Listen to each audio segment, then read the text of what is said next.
So basically, another closer look. This is the EIS, and this whole thing over here is a solenoid that goes in and out. Once you put the key in, you're gonna hear a click. That means that it unlocked it. If you don't hear the click, what you're gonna look for is this little opening right here. And like I was explaining before, this little part right here moves up and down. This little one right here. So this is what really locks your key. You see how this moves? This is what really locks your key. This whole part right here. You have to move both ways, you know? When you put the key, you have to insert the key here. Try to turn it while prying this one up. And once they're stuck, you move the screwdriver up. Then it will open, release this, and you can still turn the car on.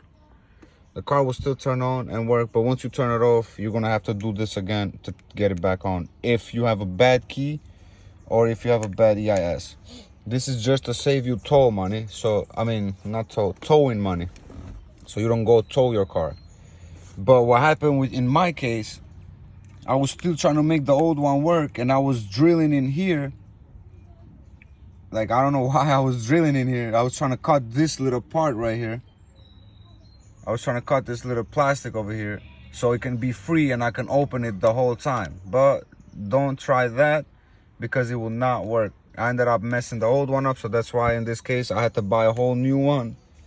And whenever you buy a new one, you always have to get it with the key. Do not buy this without a key, because you're gonna end up paying more money, because then they're gonna have to issue you a new key and it's harder for them to get the codes without the key. So that's why, you know, they charge you more. So that is what happened in my case, because it was not this the problem that my first mechanic told me. It was the EIS, but it was not. It was the key. And on this case, I believe my first mechanic, which it wasn't a real mechanic for this, he just knew where to take it and where to, I don't know. The first mechanic, he wasn't good. He did not know what the fuck he was talking about. Excuse my language, but kind of mad because I went based off his word, thinking it was my EIS, so I got a new EIS. But the whole time, it was not the EIS, it was the key, the old key. The old key, when from the manufacturer, they come with 350,000 or 350. They come with a certain amount of turns, 35,000 or 350,000 turns, on and off. I don't know what the case was, but on my case, once it hits that timer or that count, your key, you're gonna need a new key. But on this case, that's what it was. On mine, it was not this, it was not this, it was none of that. It was just the key. The key ran out of counts, so it does not turn on.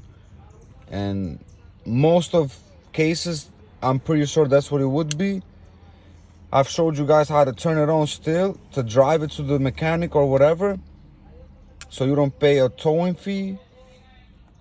And if worse comes to worse, any of these don't work, you buy this, the EIS, with the key, not without a key, because they're gonna charge you more if you don't buy it with the key.